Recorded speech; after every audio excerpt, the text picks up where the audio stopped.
બધા મને મળે છે ને તો એવું કહે છે કે શું માનસી આ હેલ્ધી ફૂડ કર્યા કરે છો, અને વહેલા જાગીને એક્સરસાઇઝ કોણ કરે, સુવા મળે છે તો સૂઈ લે ને. આ હાર્ટ એટેક આવીને બધા કેટલા એક્સપાયર થઈ જાય છે, તો આપણે પણ ક્યારે જતા રહેશું કોને ખબર. તો ખાઈ પીને જલસા કરી લે. તો મારું એને એટલું જ કહેવું છે કે કુદરતે જે ધાર્યું છે એ તો થવાનું જ છે.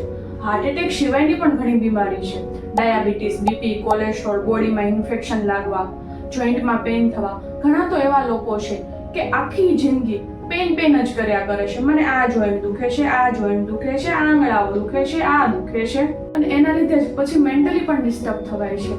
હું ડેઈલી હોસ્પિટલમાં જોઉં છું ને, મોટી ઉંમર સાથે સાથે નાની ઉંમરના એટલા જ લોકો આવે છે, કેટલી બધી તકલીફથી પીડાતા હોય છે, અને નાસ્તાના ડબ્બામાં નાસ્તા રાખવાને બદલે મેડિસિનો લઈને આવે છે. ઘણીવાર રિલેટિવ એવું પણ બોલે છે કે યાર મારા છોકરાને જ કેમ આ બધા રોગો થતા છે, મારા જ ઘરમાં કેમ આ બધા રોગો આવે છે.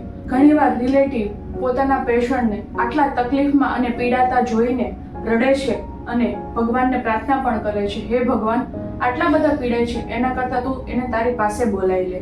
આ બધું હેલ્ધી ફૂડની સાથે સાથે હેલ્ધી લાઈફસ્ટાઈલ સાથે પણ સંકળાયેલું છે. તો મારું તમને એટલું જ કહેવું છે કે જેટલું પણ જીવીએ ફિઝિકલી અને મેન્ટલી હેલ્ધી રહીને જીવીએ. Stay happy and healthy.